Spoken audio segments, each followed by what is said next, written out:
Okay, सो यहाँ पे हम लोग आज यहाँ से पिछली बार हम लोगों ने हायर ऑर्डर होमोजीनियस सिस्टम्स से स्टार्ट किया था, तो उसमें हमने देखा था ऑक्सिलरी इक्वेशन कैसे बनाते हैं, और एक बार ऑक्सिलरी इक्वेशन बन गया तो उसके roots, depending on the roots we can write the complementary function.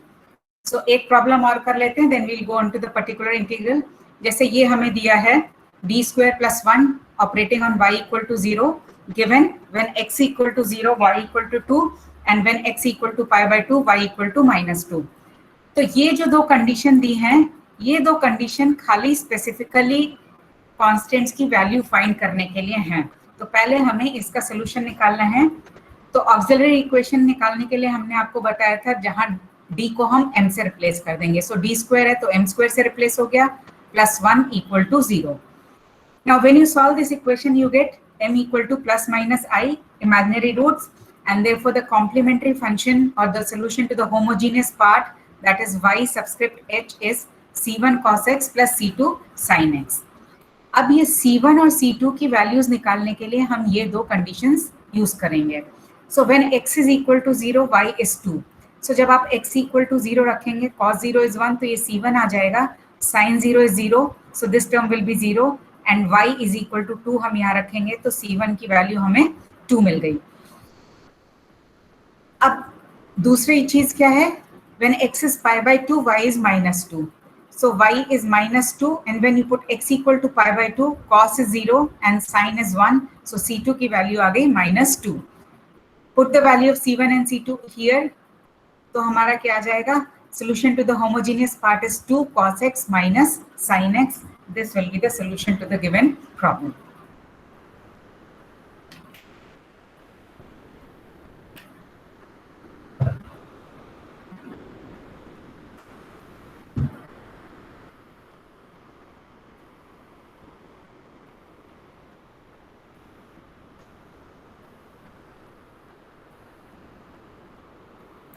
Okay, so अभी तक तो हमने पिछली क्लास में किया और ये एग्जांपल जस्ट हमें थोड़ा सा रिवीजन के लिए कर दिया। हम लोग ने अभी तक खाली होमोजीनियस सोल्यूशन का होमोजीनियस इक्वेशन का सोल्यूशन निकाला, मतलब जहाँ पे राइट हैंड साइड हमारी 0 थी। अब अगर राइट हैंड साइड 0 नहीं है तो हम सोल्यूशन कैसे निकालेंगे, that we will see. So rules for finding particular integral, ये जब आपका राइट हैंड साइड 0 नहीं होता है तो जब राइट हैंड साइड को इंक्लूड करके जब सोल्यूशन निकालते हैं that is called as particular integral. तो अगर ये राइट हैंड साइड वाला फंक्शन आपका e to the power ax है, इस तरह का फंक्शन है, then 1 over f of d e to the power ax is equal to 1 over f of a e to the power ax provided f of a is not equal to 0। अभी apply कैसे करते हैं वो हम आपको भी examples में आगे दिखाएंगे। अगर मान लीजिए f of a 0 हो जाएगा तो ये अनडिफाइंड हो जाएगा। उस केस में हम क्या करेंगे, डिनोमिनेटर का डेरिवेटिव लेके f डैश d ले लेंगे और इवैल्यूएट करेंगे a पे और इसको x से मल्टीप्लाई कर देंगे, provided f dash of a is not equal to 0। अगर f dash of a equal to 0 हो गया सो न्यूमरेटर को x स्क्वायर से मल्टीप्लाई कर देंगे, डिनोमिनेटर में सेकंड डेरिवेटिव ऑफ f लेके with respect to d a पे इवैल्यूएट कर लेंगे and this way it will continue जब तक ये हमारा डिनोमिनेटर नॉन जीरो नहीं आ जाता है। चलिए अप्लाई करते हैं इसको। सो बस आपको ध्यान रखना है, अगर f ऑफ a 0 है तो न्यूमरेटर को x से मल्टीप्लाई करके डिनोमिनेटर में f डैश a आ जाएगा। अगर f डैश a 0 है सो न्यूमरेटर में x स्क्वायर से मल्टीप्लाई करके डिनोमिनेटर में f डबल डैश a आ जाएगा एंड लाइक दैट। ना यू हैव टू, जैसे ये इक्वेशन है, अब हमें इसमें खाली पर्टिकुलर इंटीग्रल फॉर्म फाइंड करने को कहा गया है, होमोजीनियस का सोल्यूशन हमें नहीं निकालना है। तो f ऑफ d क्या हो जाएगा, ये जो है आपका f ऑफ d हो जाएगा। So first we write what is f of d, f of d is d square minus 2d plus 1। a क्या है यहाँ पे, a है हमारा 2 e to the power ax, so a is 2। अब a 2 है तो हम f ऑफ a कंप्यूट करेंगे। f ऑफ a में क्या करेंगे, जहां पे d है उसकी जगह a की वैल्यू पुट कर देंगे तो क्या आ जाएगा 4 minus 4 plus 1, so this is not equal to 0। So इसलिए पर्टिकुलर इंटीग्रल क्या आ जाएगा, F of D, this will be e to the power ax over f of a. f of a 1 है, so e to the power 2x over 1 which will be equal to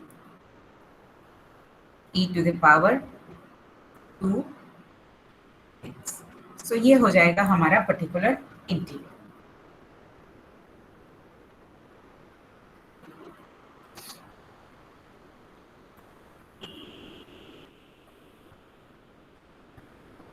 ma'am please इसके rules एक और बता दीजिए, मैं meeting से left हो गया था अभी. क्या चीज? मैम ये रूल्स दोबारा बता दीजिए, अभी नेटवर्क अच्छा, में लेफ्ट हो गया था मीटिंग से. ओके. अगर देखिए अभी तक जो हम लोग, हमारा डिफरेंशियल इक्वेशन किस तरह का होता है, F of D operating on y equal to q. ये होता है हमारा normal higher order linear differential equation की हम बात कर रहे हैं, अभी नॉन लीनियर की बात नहीं कर रहे हैं. तो अगर q 0 होता है तो हमारा जो आता है that is homogeneous differential equation, जो हम लोग ने पिछले लेक्चर में करा था और ये अभी इस लेक्चर में भी एक एग्जाम्पल किया था. अब मान लीजिए अगर ये q 0 नहीं है तो हमें q को जब लेके हम सोल्यूशन निकालते हैं that is called as particular integral. तो फर्स्ट केस आता है जब आपका ये q is of the form e to the power ax, माने q फंक्शन q जो है डिफरेंट डिफरेंट तरह का हो सकता है. तो अगर q e to the power ax form का है तो उसके लिए हमारे पास ये सेट ऑफ रूल है कि 1 over f of d e to the power ax is equal to 1 over f of a e to the power ax provided f of a is not equal to 0. अब ये वाले example में देखिए, यहाँ पे f of d आपका क्या हो गया, d square minus 2d plus 1, और यहाँ पे a की जगह हो गया आपका 2. तो अब हम f of a कंप्यूट करते हैं. f of d इतना है तो f of a क्या होगा, a square minus 2a plus 1, और a की वैल्यू क्या है, 2 है. सो जब आप a की वैल्यू 2 रखेंगे तो यहाँ जाएगा 4 minus 4 plus 1 which gives you 1 which is not 0. तो ये वाला कंडीशन हमारी सेटिस्फाई हो रही है. सो हमारा पर्टिकुलर इंटीग्रल क्या हो जाएगा, e to the power ax over f of a. So e to the power 2x over 1 because f of a is 1 which is e to the power 2x. So हमारा जो particular solution हो जाएगा जो हमें find करना है that will be e to the power 2x.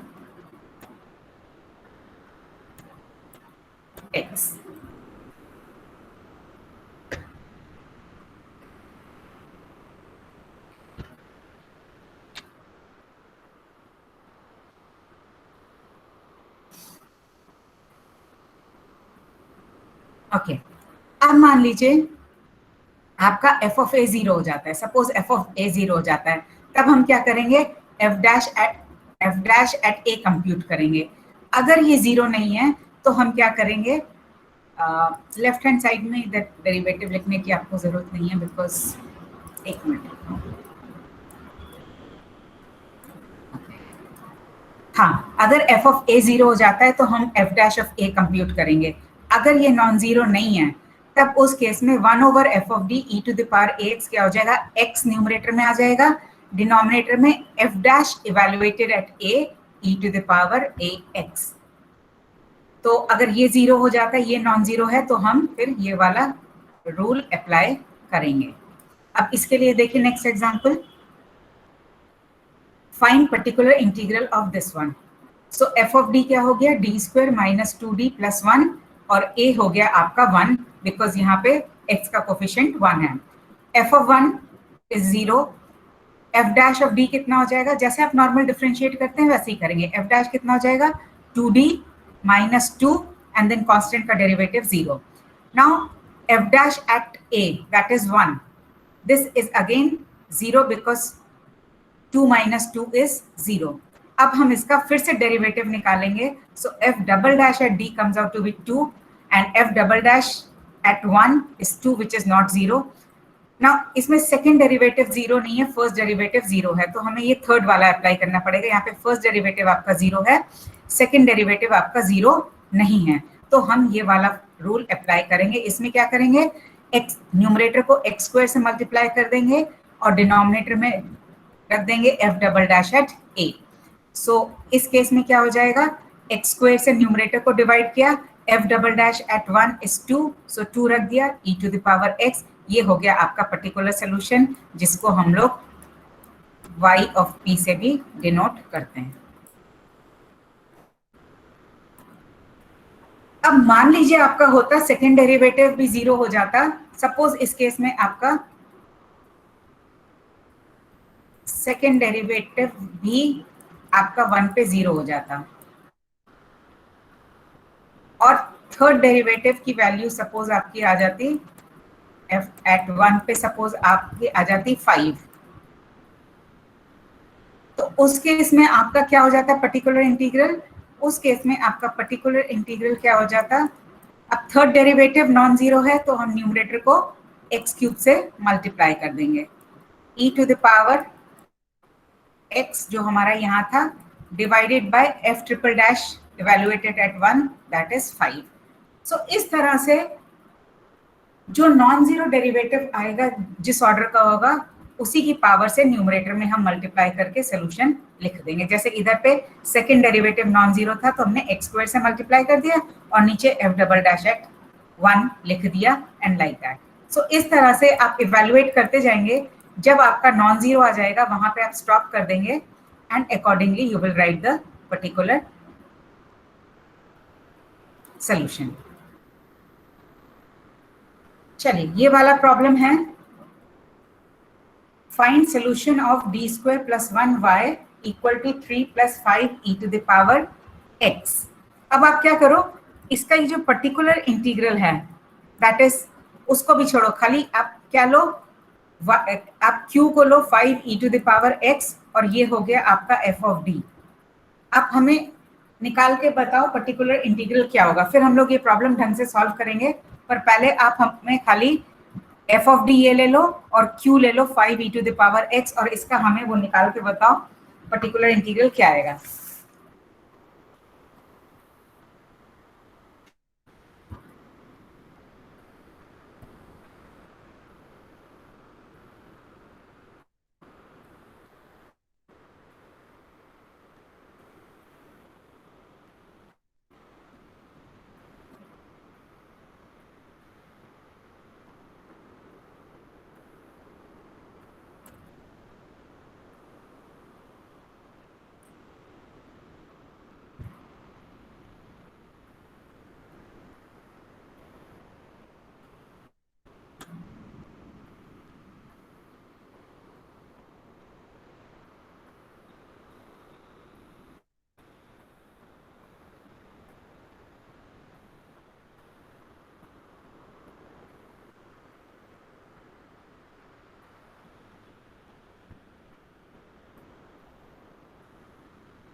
क्या आ रहा है आंसर?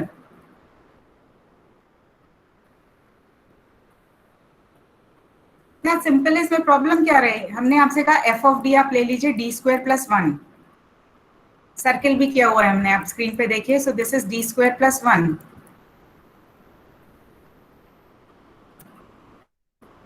आपका क्यू एक्स क्या है 5 ई to the power a x, तो ए क्या हो गया एक्स का coefficient that is 1। F of 1 कितना हो गया 1 plus 1 that is 2। So particular integral क्या हो जाएगा इस केस में 5 ई to the power x over 2। बस इतना ही तो करना था, इसमें तो ये नॉन जीरो भी नहीं आ रहा, खाली आपको बस एफ एट 1 निकाल के रख देना था।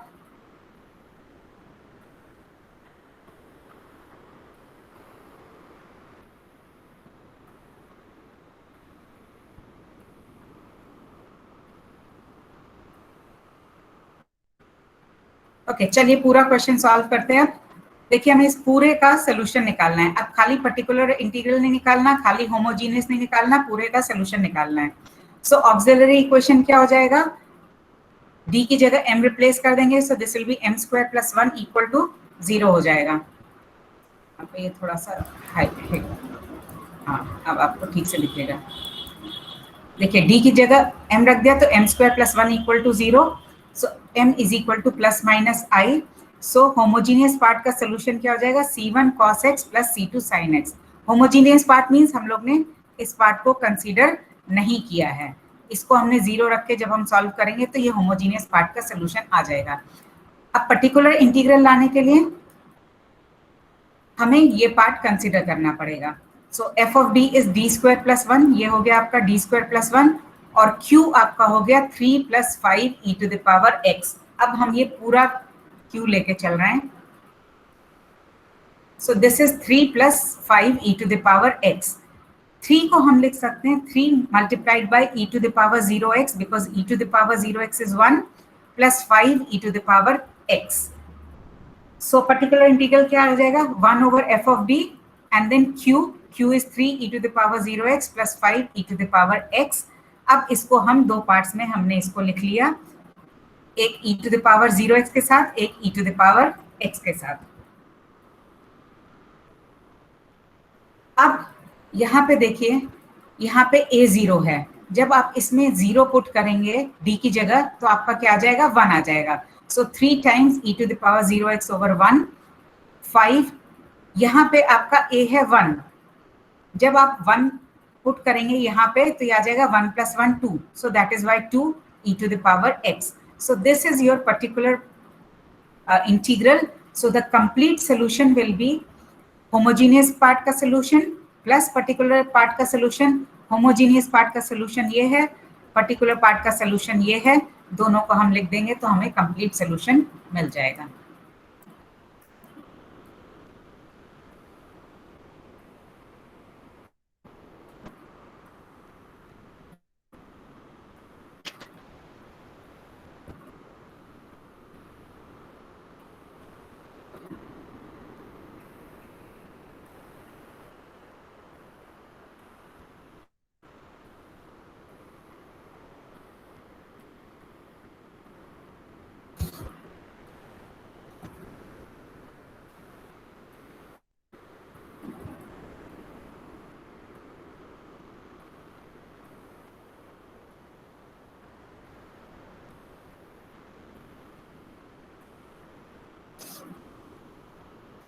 Okay,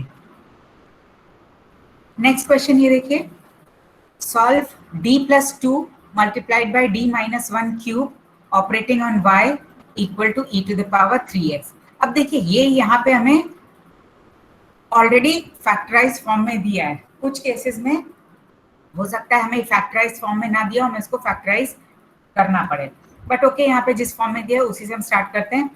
now to find the solution of the homogeneous part, इस पार्ट को हम छोड़ देंगे, इस पार्ट की जगह हम 0 रख देंगे, और d की जगह जब हम m रख देंगे तो हमें ऑक्सिलरी इक्वेशन मिल जाएगा, that is m plus 2 multiplied by m minus 1 cube equal to 0।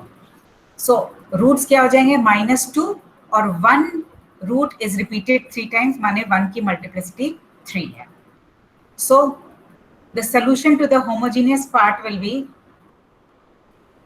देखिए यहाँ पे मल्टीप्लिसिटी 1 की 3 है, तो सेकेंड ऑर्डर पॉलिनोमियल के साथ हम इसको मल्टीप्लाई करेंगे e to the power x को, तो c1 plus c2x plus c3x square e to the power x, m is 1, so e to the power mx, so e to the power x plus c4 e to the power minus 2x। ये हो गया आपका homogeneous part का solution. अब particular part का solution find करने के लिए हम पहले एफ ऑफ डी लिख लेते हैं, क्या है, so F of D is D plus 2 multiplied by D minus 1 cube, right hand side is of the form e to the power ax और x का कोफिशिएंट 1 है, so a is equal to 1। तो हमारा particular integral क्या हो जाएगा, 1 over F of D e to the power x। अब F of D को हम a1 है तो एफ ऑफ 1 हमने कंप्यूट किया, सो जब आप इधर पे 1 रखेंगे, सो ये 0 आ जाता है। अब एक चीज आप यहाँ देखिए, d-1 का पावर 3 है, सो इसका माने आप फर्स्ट टाइम डेरिवेटिव लोगे तो 0 आएगा, जैसे यहाँ आया। सेकेंड टाइम डेरिवेटिव लोगे तो 0 आएगा। When you take the derivative third time, तब ये नॉन जीरो भी आ सकता है, जीरो भी आ सकता है। सो हमने थर्ड डेरिवेटिव लिया और उसको हमने जब इवेलुएट किया 1 पे, because of the presence of this term हमारा ये 18 आ गया। अगर मान लीजिए ये टर्म नहीं होता तो थर्ड डेरिवेटिव भी हमारा ये 0 ही आता। Now third derivative is non zero, इसको आप लिख दीजिए, this is not equal to 0। तो हमारा पर्टिकुलर इंटीग्रल क्या आ जाएगा, थर्ड डेरिवेटिव नॉन जीरो है तो न्यूमरेटर को हम एक्स क्यूब से मल्टीप्लाई करेंगे। थर्ड डेरिवेटिव एट 1 की वैल्यू क्या है, 18, so x cube by 18 e to the power x, ये हो गया हमारा particular integral.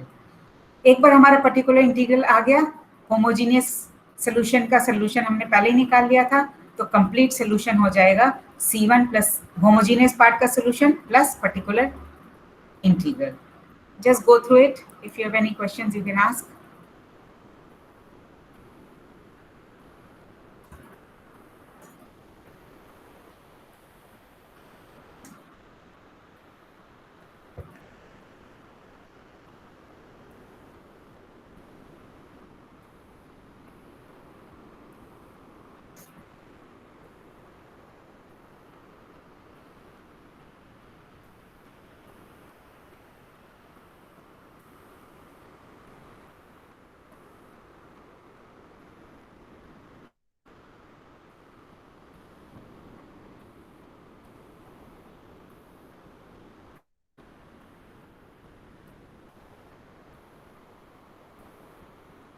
Okay. Now let's come to the second type of function. अगर q, that is the right hand side function, आपका of the form है sin of ax plus b या cos of ax plus b, अगर इस form में है तब हम पर्टिकुलर इंटीग्रल कैसे मतलब कैसे फाइंड करेंगे। अब इस केस में, जैसे पिछले केस में तो हम f of d लेके चल रहे थे, यहाँ पे इस केस में हमें f of d स्क्वायर लेके चलेंगे। So f of d square operating on sine of ax plus b is equal to f of minus a square. Minus a square means a square को minus sine से multiply किया है, minus a का square नहीं लिया है, a square को minus sine से मल्टीप्लाई किया है। Sine of ax plus b provided f of minus a square is not zero. अगर f of minus a square is zero तो फिर वही चीज जैसे इस केस में हम लोग कर रहे थे, x times 1 over f dash at d square करके फिर हम इवेलुएट करेंगे and will proceed like we were doing in the previous case. तो और ये जो हमने साइन के लिए बताया है, एग्जैक्टली यही चीज हमारी कॉस के लिए भी होगी। अगर मान लीजिए f dash at minus a square 0 आ जाता तो हम यहाँ पे x स्क्वायर कर देते और यहाँ पे हम सेकेंड डेरिवेटिव लगा देते and then we will proceed. अब इसको जब हम लोग प्रॉब्लम में इसको जब करेंगे तब एक दिक्कत ये आएगी कि ये तो डी स्क्वायर पे ही हम यहाँ पे डी स्क्वायर की जगह हम माइनस ए स्क्वायर सब्सटीट्यूट कर रहे हैं। अगर डी आ जाता है तब क्या करेंगे, सो वो हम आपको प्रॉब्लम जब सॉल्व करेंगे तब हम आपको बताएंगे उसको कैसे डील करना है।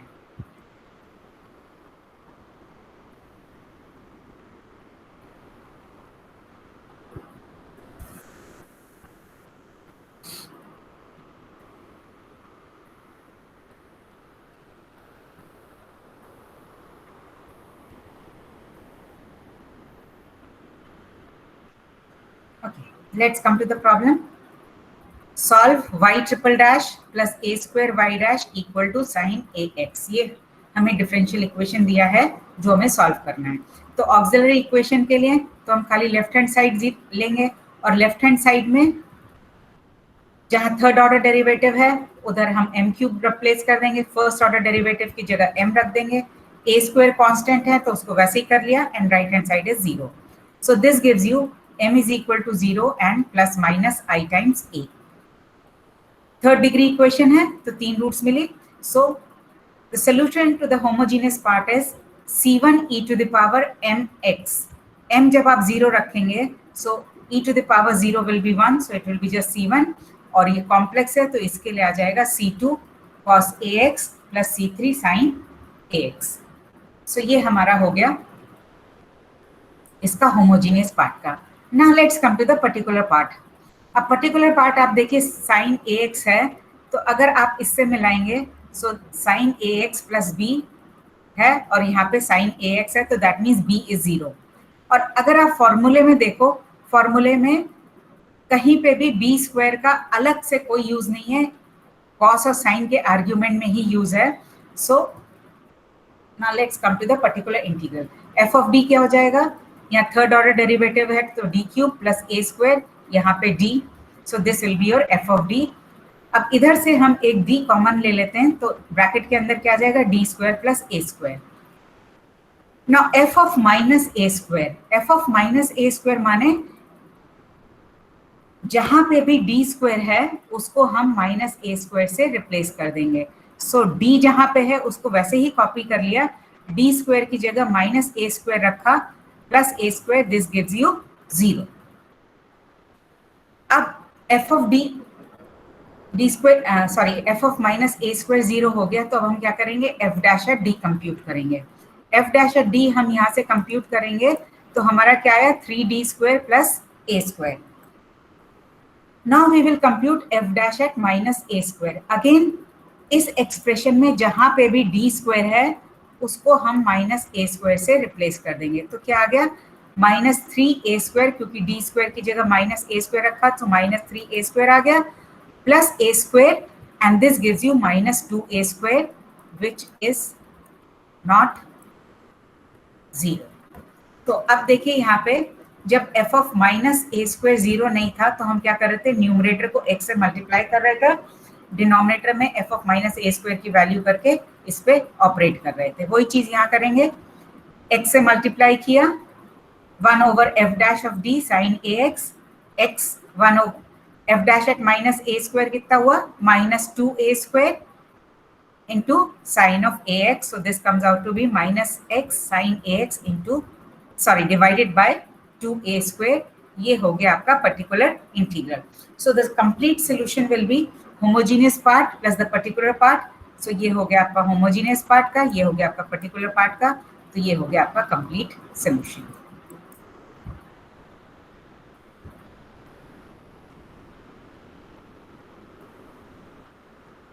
सो इसमें आपको ध्यान रखना है, ये जो माइनस a स्क्वायर है ये खाली d स्क्वायर को रिप्लेस करेगा, d को रिप्लेस नहीं करेगा.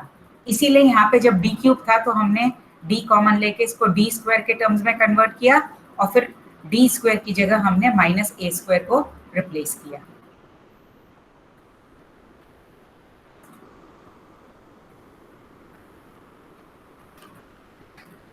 मैम आपने जो स्क्वायर से रिप्लेस किया वो थोड़ा समझ नहीं आया. क्या चीज, फिर से रिपीट करना. मैम आपने ये जो 3d स्क्वायर को डायरेक्टली रिप्लेस किया है माइनस 3a स्क्वायर से, ये थोड़ा माइनस 3a स्क्वायर से नहीं किया है, d स्क्वायर को हमने माइनस a स्क्वायर से किया है. और so okay let me right it like this. हमने यहाँ पे क्या किया, देखिए 3 से मल्टीप्लाइड है, सो 3 तो हमने वैसे ही रख दिया जैसा है, कांस्टेंट में नो चेंज. d स्क्वायर को हमने माइनस a स्क्वायर से रिप्लेस किया, सो d स्क्वायर को माइनस a स्क्वायर से हमने रिप्लेस किया. ये a square plus a square हो गया. सो 3 इंटू माइनस a स्क्वायर क्या हो जाएगा, minus 3a square plus a square, so this gives you minus 2a square. तो हमने d स्क्वायर को ही माइनस a स्क्वायर से रिप्लेस किया है, 3 तो वैसा का वैसा ही है.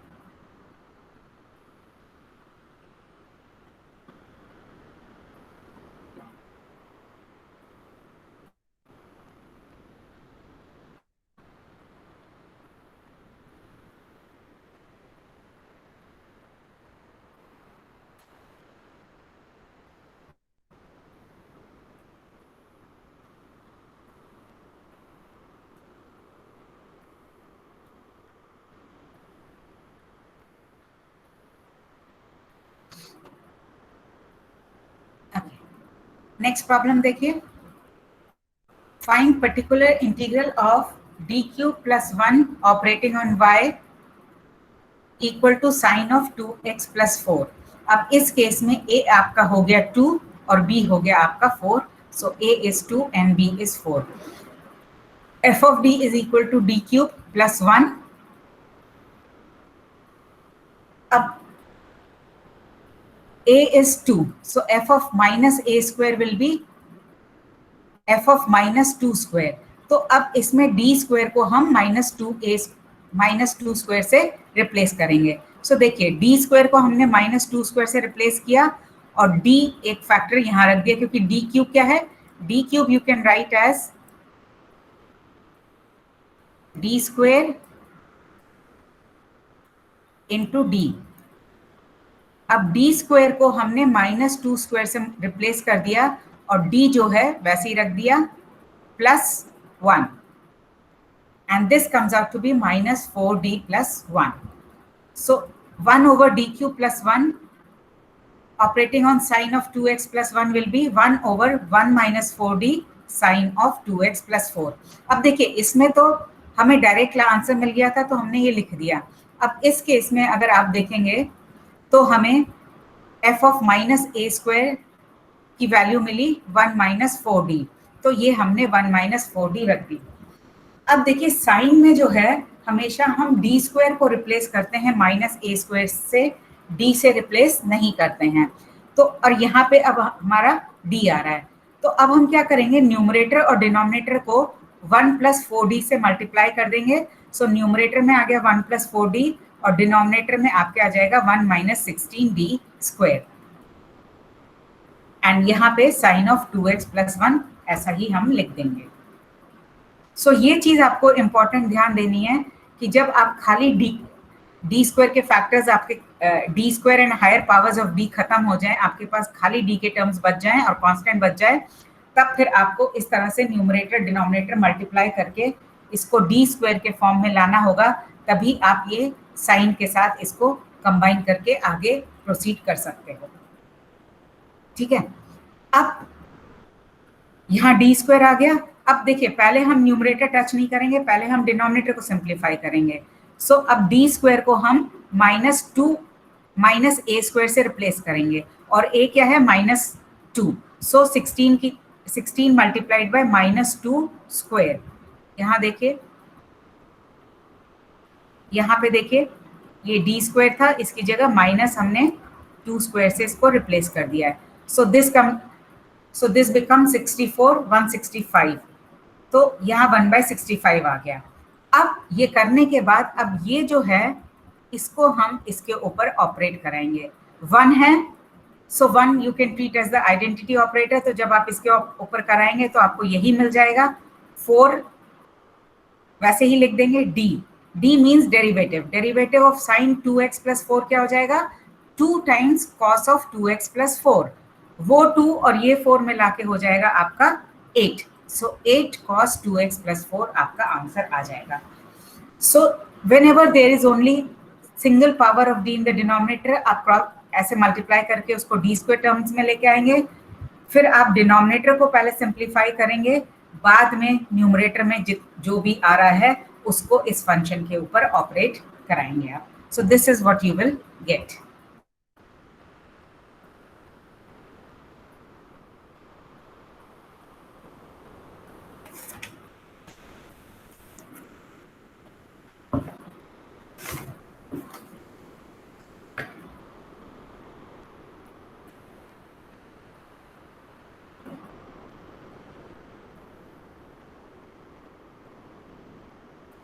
चलिए अब आप लोग एक काम ये करिए, हम इस प्रॉब्लम को थोड़ा सा मॉडिफाई करते हैं और उसका सोल्यूशन आप बताइए. ये डी क्यूब रहने दीजिए, यहाँ पे हमने माइनस कर दिया. D cube -1 is equal to cos of, और साइन की जगह हमने यहाँ पे रख दिया कॉस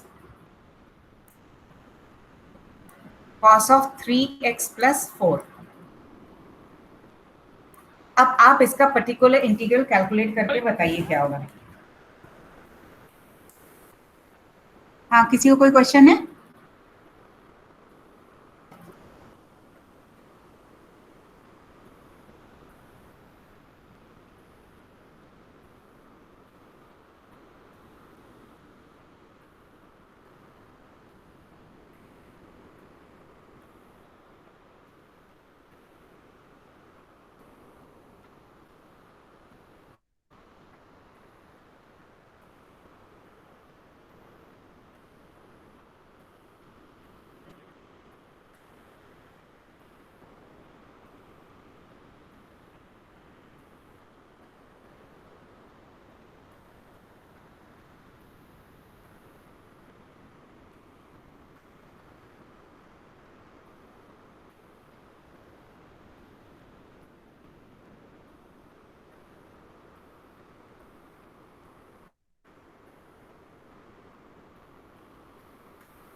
मैम आंसर आ रहा है minus in bracket cos 3x plus 4 plus 12 sine 3x plus 4 divided by 65।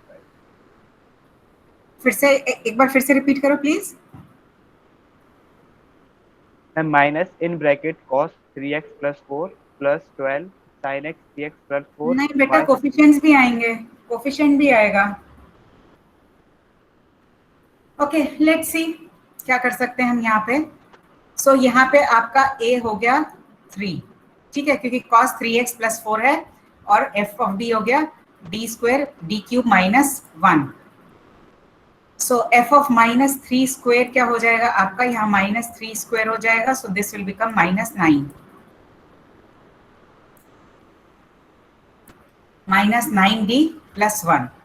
सो ये माइनस आ गया यहाँ पे, ये हो गया आपका cos,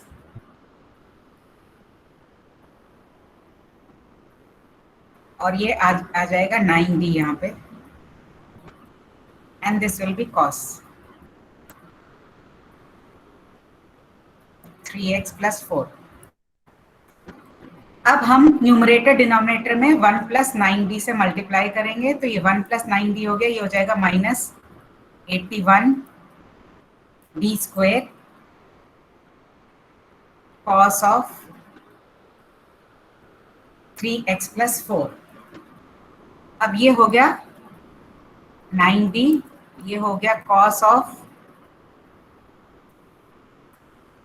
3x प्लस 4। अब 81, यहाँ पे ये हो गया आपका 81, और यहाँ आ गया आपका minus 3 square. Now minus 3 square minus 81 will give you 729 plus 1, that is this will be 730। और जब आप इसको अंदर ले जाओगे तो पहला टर्म तो वैसे ही आ जाएगा आपका cos ऑफ 3x प्लस 4। दूसरे टर्म में cos का डेरिवेटिव इज माइनस साइन के साथ में ये 9 और 3, so this will be minus 27 sine 3x plus 4, ये आंसर आएगा आपका।